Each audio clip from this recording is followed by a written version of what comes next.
Nako, yung mga motorista natin na matigas ang ulo, tapos pumapalag pa sa mga traffic enforcer, alam nyo ba na pwede kayong makasuhan at magmulta? Alamin sa NBI, nako, bawal ito.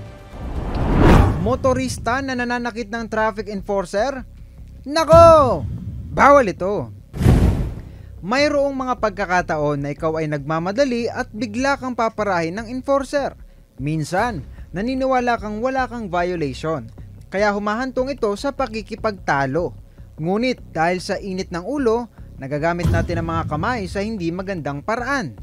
Ang sinumang mananakit sa enforcer ay maaring kasuhan ng direct assault under Article 148 ng Revised Penal Code, disobedience of person in authority under Article 151, at slight physical injury under Article 266.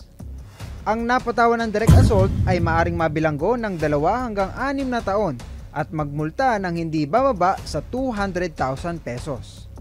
Samantala, binigyang linaw ng Korte Suprema na para ikonsiderang direct assault, kailangan higit sa pananampal o panununtok ang ginamit na puwersa laban sa person with authority.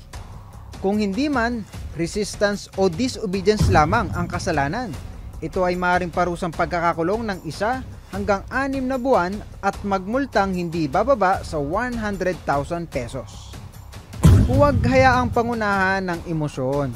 Ikalma ang sarili at makipag-usap ng mahinahon para hindi ka masabihan ng, nako, bawal ito.